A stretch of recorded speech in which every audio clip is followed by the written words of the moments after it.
last video, um, yeah, it was 2 months ago. We talked about finding the limit, which is stupid because it's coming from me, someone who doesn't know how to find the limit. Anyways, I learned something that might save me from plateauing, but we'll get to that later. I finally got the time to make a video. Thank Lord. So, what happened to me? Why didn't I post a new video? Well, couldn't make a video because my pedals somehow stopped working. Tried fixing my pedals. It just won't work. When it does work, the inputs just starts jumping. I couldn't brake properly, so I just stopped for a while. Fast forward, I got free time after finishing all my assignments. Good job! I went to my sim rig, fixed my pedals. This time, I fixed it for real. It felt brand new and I finally got to drive. Result, a new video. Let's go! But of course, a problem arises after I fix one. The problem? Well, I can produce consistent lap times, but only if I drive casually. If I try to push even a little, the inconsistencies shows up.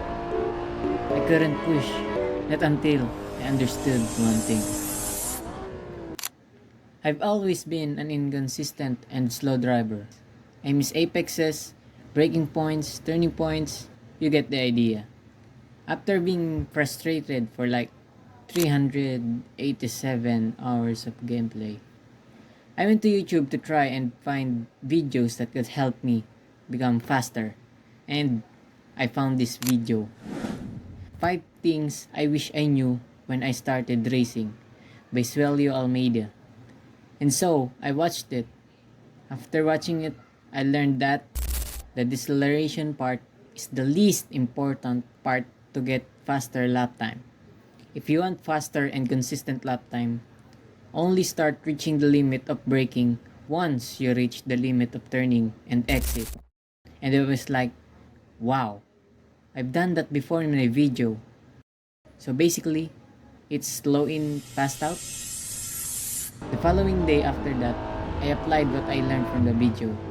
I went to Assetto Corsa and focused on my slow in, fast out. I was able to beat my fastest lap using only 60% of my brakes. When I realized it, I was like, what? I braked early and only 60%. How did that make me faster? Let me first tell you why I braked only 60%. I braked only 60% to put my laps into slow motion so that I don't panic because everything feels too fast. By braking only 60%, I'm forced to brake earlier. How does that put my laps into slow motion, you ask? Well, the braking part of the corner is now stretched. By stretching the braking part, I equalize every stage of the corner.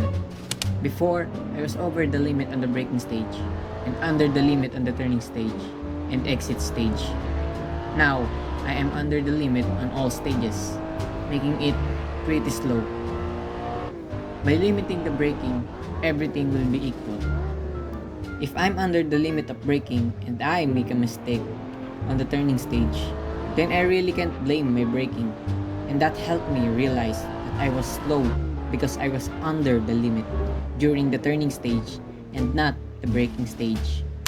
Before this, I only got slower because I tried braking later and later.